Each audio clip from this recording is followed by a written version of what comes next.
앞서 17절에서 하나님께서 바로를, 애굽 왕 바로를 들어서 사용하신 것을 두고 계속해서 이야기합니다. 19절 말씀에 혹 내가 내게 말하기를 그러면 하나님이 어찌하여 허물하시느냐 누가 그 뜻을 대적하느냐 하리니. 그러니까 하나님께서 바로를 완악하게 하셔서 그를 통하여 하나님의 능력을 보이시고 하나님의 이름이 온 땅에 전파되게 하셨다면 바로에게는 허물이 없다. 바로에게는 잘못이 없다라고 하는 것입니다. 다시 말해 하나님께서 바로를 이 일로 사용하려 하셨다면 바로가 어떻게 하나님의 뜻을 거스를 수 있느냐 이 얘기를 하는 것이죠. 물론 바로는 하나님의 뜻을 거스를 수 없습니다. 그러면 바로는 하나님의 뜻에 100% 순종한 것이고 그럼 바로에게는 허물이 없지 않냐라는 식의 주장을 한다는 것이죠. 이게 정말 그럴듯한 이야기인데 이미 앞에서부터 계속해서 이와 같은 주장에 대해서 아니다라고 말씀하셨습니다. 예를 들어 3장을 보면은 이런 말들이 있죠. 우리 불의가 하나님의 의를 드러나게 하면 우리가 잘하는 것 아니냐.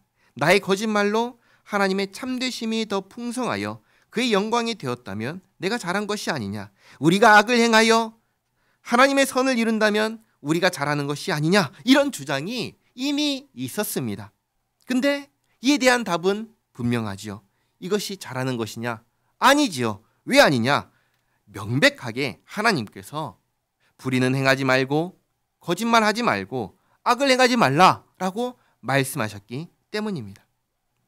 그러니까 여기에서 우리는 한 가지 우리로서는 도무지 알 수 없는 신비가 드러납니다. 그게 뭐냐면 하나님의 섭리와 우리의 자유가 같이 공존한다는 것입니다. 하나님께서는 하나님의 뜻을 이루십니다. 그런데 하나님의 뜻을 이루실 때에 우리의 자유를 억압하거나 제한하거나 하지 않으십니다. 우리는 언제까지라도 우리의 자유를 100% 활용해서 자유롭게 생각하고 말하고 행동합니다. 그런데 하나님의 뜻이 이루어지는 것이죠.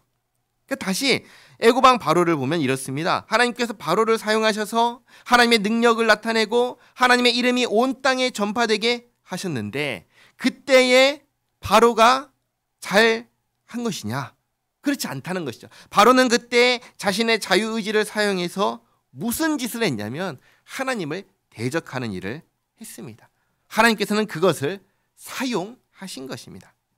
그럼 여기에 하나님께서 바로를 완악하게 하셨다라고 하는데 이것은 무슨 말이냐?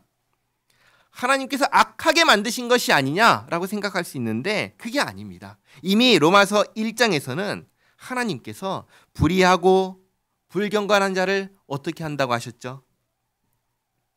내버려 둔다고 하셨습니다. 내버려 둔다고 하셨습니다. 그러니까 바로는 이미 불의하고 불경건한 자였습니다. 그러한 자를 그러한 상태로 그냥 내버려 두신 것입니다. 그게 완악하게 하셨다라고 성경에서 기록한 것입니다. 그러면 사람들이 또 이런 식으로 말합니다. 하나님, 사람이 범죄하도록 만드신 하나님의 잘못이 아닙니까? 이렇게 얘기를 하는 것이죠. 이런 주장에 대해서 바울이 또 대답을 하는데 20절에 이 사람아 내가 누구이기에 감히 하나님께 반문하느냐? 지음을 받은 물건이 지은 자에게 어찌 나를 이같이 만들었느냐 말하겠느냐? 토기장이가 진흙 한 덩이로 하나는 귀 쓸 그릇을 하나는 천이 쓸 그릇을 만들 권한이 없느냐? 그러니까 토기장이가 자기의 마음대로 그릇을 만들 권한이 있는 것처럼 창조자이신 하나님께도 절대적인 권한이 있는 것입니다. 그래서 잘 보시기 바랍니다. 22절에 만일 하나님이 그의 진노를 보이시고 그의 능력을 알게 하고자 하사 멸하기로 준비된 진노의 그릇을 오래 참으심으로 관용하시고, 이게 먼저 하나님께서 진노의 그릇을 준비를 하셨습니다. 근데 이 진노의 그릇은 무엇이냐면 죄인입니다. 근데 하나님께서 죄인을 만드셨나요? 아니죠. 하나님께서 우리가 잘 알다시피 하나님께서 창조하신 사람은 하나님의 형상대로 창조한 존재입니다. 하나님의 형상대로 사람을 만드셨습니다. 사람이 그런데 자신의 자유의지를 사용해서 하나님의 말씀을 거슬러서 범죄하고 타락하여 죄인이 되었지요.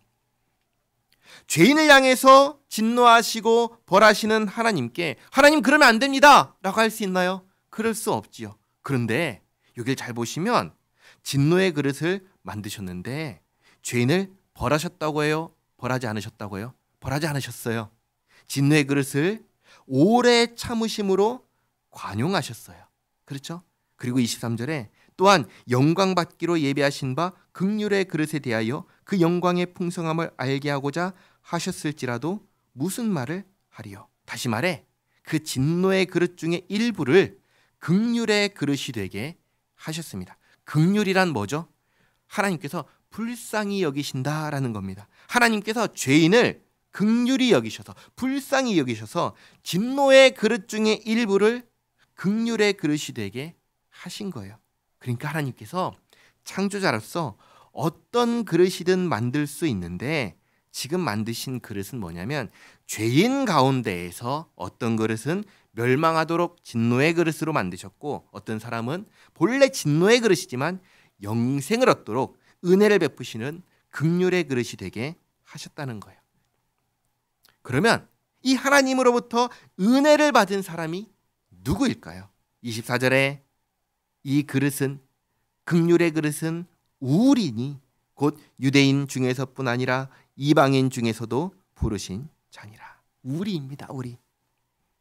유대인과 이방인 가운데서 우리를 부르셨습니다. 그런데 이 부름받은 사람들이 어떤 사람인가요? 25절에 호세아에 그래도 이르기를 내가 내 백성이 아닌 자를 내 백성이라 사랑하지 아니한 자를 사랑한 자라 부르리라. 너희는 내 백성이 아니라 한 그곳에서 그들이 살아계신 하나님의 아들이라 일컬음을 받으리라 함과 같으니라. 그러니까 우리는 어떤 사람이었냐? 하나님의 백성이 아니었고 사랑받지 않은 자였습니다. 그러니까 하나님과 상관이 없던 자들, 죄인이었습니다. 그 죄인이었던 우리를 향해서 하나님께서 은혜를 베푸신 것입니다. 27절에 또 이사야가 이스라엘에 관하여 외치되 이스라엘 자손들의 수가 비록 바다의 모래 같을지라도 남은 자만 구원을 받으리니. 이 남은 자도 마찬가지입니다. 하나님께서 자기의 죄로 인하여 멸망할 수밖에 없는 자들 중에서 멸망하지 않도록 남겨주신 자들입니다. 역시나 죄인을 향하여 베푸신 은혜인 것입니다. 28절에 주께서 땅 위에서 그 말씀을 이루고 속히 시행하시리라 하셨느니라. 또한 이사야가 미리 말한 바 만일 만군의 주께서 우리에게 씨를 남겨두지 아니하셨더라면 우리가 소돔과 같이 되고 고모라와 같았으리로다 함과 같으니라. 아멘. 하나님께서 그러니까 남겨주셨으니까 다 멸망해야 되는데 남겨주셨으니까 우리가 이렇게 살았다라고 얘기를 하는 것입니다. 그러니 누가 하나님께서 잘못하셨습니다 라고 할 수 있을까요? 그럴 수가 없는 것이죠. 하나님은 창조자로서 무엇이든지 창조하실 수 있습니다. 그런데 하나님께서는 기억하시기 바랍니다. 누구도 억울하게 만들지 않으신다는 사실입니다. 누군가가 벌을 받으면 그것은 자기의 죄로 인한 벌이지 자기는 그걸 생각하지도 않았는데 의도하지도 않았는데 원하지도 않았는데 누가 억지로 벌을 받게 만드는 것이 전혀 아니다. 그 말씀을 하시는 겁니다. 그리고 누군가가 은혜를 잊는다면 그것은 그 사람에게 은혜를 받을 만한 자격이 있어서 받는 것인가요? 그게 전혀 아니라 받을 자격이 없는 자에게 벌 받을 자에게 베푸시는 하나님의 은혜다. 하나님의 선물인 것입니다. 하나님의 은혜는 뭡니까? 하나님의 은혜는 내 백성이 아닌 자를 내 백성으로 부르신 것이고 사랑하지 않는 자를 사랑한다 하시는 것입니다. 이 하나님의 은혜와 사랑을 우리가 받은 것입니다. 이 사랑과 이 은혜를 우리가 바르게 알고 감사하며 살아가는 우리 모두가 되기를 바랍니다. 기도하겠습니다. 좋으신 하나님, 우리가 하나님을 많이 오해했습니다. 하나님은 창조자이십니다. 하나님은 하늘과 땅과 모든 만물을 창조하셨습니다.